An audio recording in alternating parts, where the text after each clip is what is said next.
À Genève, sur les bords du Rhône, ils sont là, comme tous les jours. Les dealers ne choquent plus personne.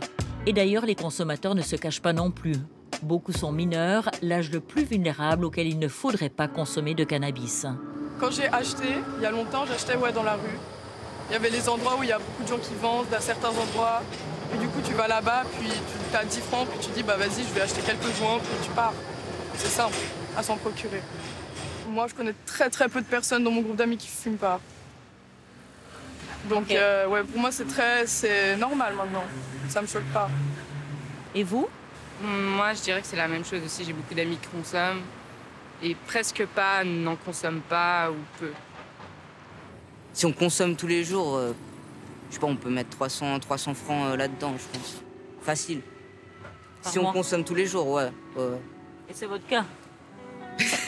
Ouais, plus ou moins, ouais.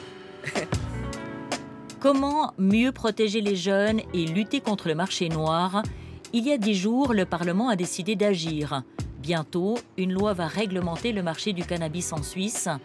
Dans quelques années, notre pays pourrait rejoindre le vaste mouvement mondial de légalisation qui a conquis les États-Unis, le Canada et une partie de l'Europe.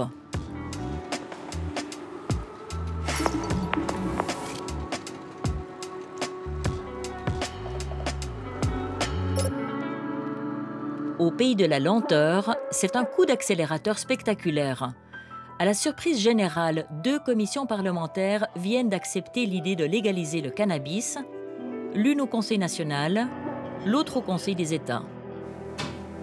Après 20 ans de blocage, un homme a réussi à mettre presque tout le monde d'accord. Son profil est totalement inattendu. Un agriculteur bernois de 66 ans, ancien membre de l'UDC. Il ne reçoit dans son petit village du Zeeland, près de Bienne, où il habite une ferme de plus de 400 ans. Avant, c'était le combat de la gauche et des Verts. Les bourgeois ne voulaient pas en entendre parler. C'était l'affaire des fumeurs de joint. Mais voici que j'arrive en tant qu'agriculteur avec beaucoup d'expérience et je dis, chers amis, attention, ce n'est pas si grave.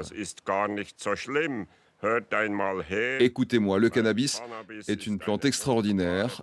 L'abus de drogue est un autre problème. Atypique, notre agriculteur cultive du chanvre depuis 30 ans. Dans ces champs, on trouve des plantes sans THC destinées à produire de l'huile. Son combat est motivé par l'immense potentiel économique du cannabis. On peut le consommer comme aliment, on peut l'utiliser comme médicament, comme matière première pour remplacer le plastique. Regardez comme la fibre est résistante. Et bien sûr comme produit dopant. Conscient que le produit n'est pas anodin, notre élu paysan imagine une solution simple, comparable à la réglementation fédérale des alcools. Avec cette solution, il y aurait aussi des contrôles, des taxes, des impôts. Je vois un système comme ceux qui existent pour le whisky, pour la vieille prune ou pour la grappa. L'initiative de notre pionnier du chanvre oblige le Parlement à rédiger une loi dans un délai de 2 ans. Des projets pilotes vont démarrer en Suisse. Il faudra aussi étudier les expériences faites à l'étranger.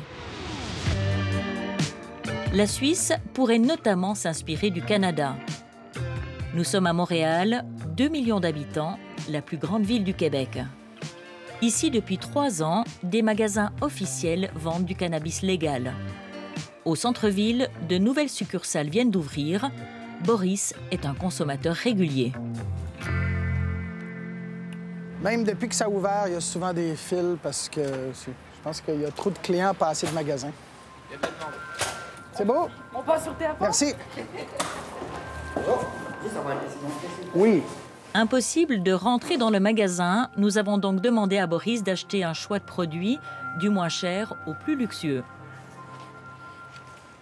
Bon, et nous voilà. On a fait quelques achats. Donc, j'ai voulu faire un test. J'ai demandé ce qu'il y avait de moins cher. Celui-là, il était 17 $ pour 3,5 grammes.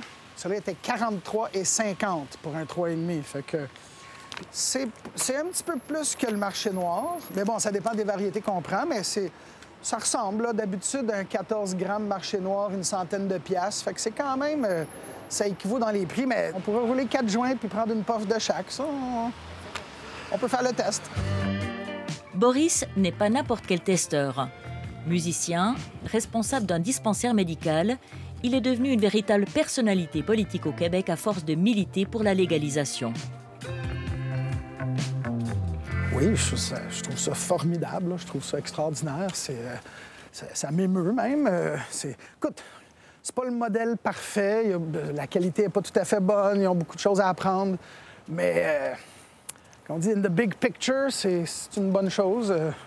Enfin, après s'avoir battu 25 ans, ouais, c'est le fun d'avoir une victoire. C'est quelque chose. Boris rentre chez lui avec des produits cultivés au Canada et tous contrôlés par l'État. Là, c'est chez moi, là. Bienvenue chez moi, oui. Je vous accueille dans mon intimité. C'est quand même... Je fais pas ça très souvent.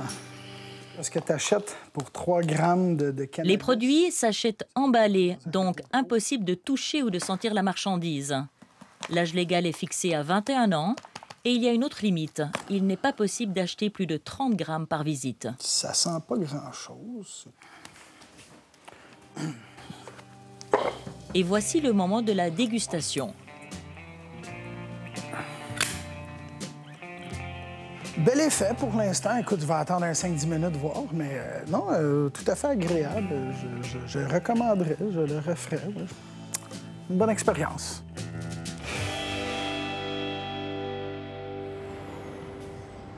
En 3 ans, les affaires de la Société québécoise du cannabis ont explosé. Cette entreprise d'État contrôle tout, de la production à la vente. Le business est déjà rentable, 50 millions de bénéfices l'année dernière. Notre mandat, notre mission est de migrer le marché noir, donc migrer les consommateurs du marché noir vers le marché légal sans leur en faire la promotion. Donc, force est de constater que les choses avancent et qu'on continue à avancer en ce sens-là. Si nous regardons notre rapport annuel de l'an dernier, nous estimons que nous avons capté environ 53 du marché noir. Donc, en termes de quantité de cannabis vendu, donc en termes de quantité qui ont été vendues sur le marché légal, on estime que nous sommes rendus environ à 53 du marché noir. Il reste un problème très délicat, la consommation. Depuis la légalisation, la consommation des mineurs a diminué au Québec, mais elle a augmenté chez les adultes, plus 6 %. À l'Université de Montréal, les experts sont plus impressionnés par le succès commercial que les effets sur la santé publique. Mon avis, c'est que la légalisation au Québec a été un succès jusqu'à maintenant. Donc, on parle en seulement 3 années du développement d'un réseau de distribution à travers toute la province avec un site web transactionnel, de la formation pour les employés. Et donc, on a réussi quand même à s'attaquer à une portion importante du marché noir du cannabis. Mais il reste qu'on ne peut pas encore crier victoire. Il reste encore beaucoup de travail à faire pour vraiment ramener cette portion du marché noir à 5 ou 1 % et vraiment la rendre extrêmement marginale au point qu'elle n'ait plus d'impact sur la santé publique, mais aussi sur les acheteurs de cannabis. Au Québec, les moins de 21 ans n'ont pas d'autre choix que de s'approvisionner au marché noir, ce qui est très problématique. En Suisse, les jeunes sont logés à la même enseigne. Nous sommes ici dans l'une des cités de Genève. Le cannabis passe entre toutes les mains. Même les grands frères se font du souci pour les plus petits. J'ai arrêté parce que ça me mettait pas bien, ça me rendait parano, ça me déstabilisait, ça me rendait con, pardon du terme. Et j'ai des petits frères et sœurs, faut garder l'exemple pour la famille, pour la culture. C'est mauvais de fumer. Le cannabis, en vrai, tu deviens flemmard. T'es, on va dire, pas discipliné. Et puis, ouais, il y en a, ils ont arrêté à cause de ça. On grandit, on n'est plus des gamins. Et il y en a, c'est toujours des gamins encore dans leur tête, mais voilà. Certains de ces jeunes se retrouvent parfois ici, au centre d'addictologie de Genève. Malaise, anxiété, dépression, Pour les professionnels, le cannabis est une substance à haut risque. En dessous de 15 ans, c'est une catastrophe. En dessous de 13 ans, c'est encore une plus grande catastrophe. Mais aussi en dessous de 20 ans, c'est une catastrophe. Il faut savoir que sous cannabis, surtout sous certaines quantités de cannabis, on a une psychose. On a une maladie mentale aiguë durant quelques heures, mais on l'a. La paranoïa, même des hallucinations, des illusions, en tout cas, des troubles de la pensée, on ne fonctionne pas. Que faudrait-il faire? Surtout, il faudrait diminuer. Toutes les études le montrent, le cannabis perturbe le développement d'un jeune cerveau. Alors s'il est si nocif, pourquoi le légaliser? Je suis pour une réglementation parce que c'est l'État qui doit définir les conditions. C'est l'État qui devrait définir les conditions de vente, la qualité exigée du produit, comme il le fait déjà pour d'autres produits à risque, comme il le fait pour les voitures, comme il le fait pour l'alcool, comme il le fait, peut-être pas assez, mais il le fait quand même pour le tabac et d'autres produits à risque. Du moment que l'État décide des conditions, il ne dit pas qu'il faut consommer. Il ne dit pas que c'est bien de consommer, il dit seulement dans quel cadre il souhaite que ça se fasse. Ce n'est pas l'avis de tous les parlementaires de droite. Nous avons rencontré le conseiller national Benjamin Reduit-Assion à son arrivée de Berne. On peut dire qu'il n'est pas enchanté par la décision prise ces derniers jours aux chambres. J'étais surpris finalement que ce signal de la dépénalisation des drogues, en l'occurrence du cannabis, ait été donné avec autant de facilité, je dirais.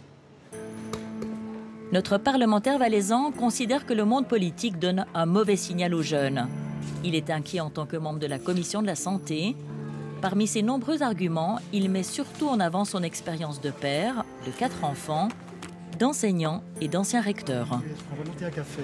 Oui, volontiers, merci.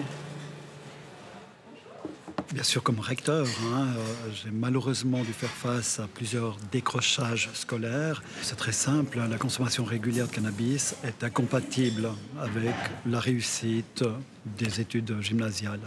Cela demande beaucoup de concentration, d'investissement.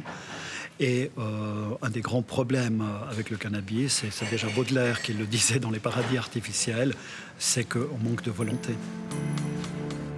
La discussion s'annonce nourrie ces prochains mois au Parlement, mais c'est finalement sous l'impulsion d'un agriculteur que le débat est relancé, un agriculteur plutôt porté sur d'autres substances.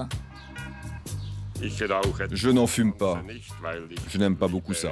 Je préfère le whisky ou le vin.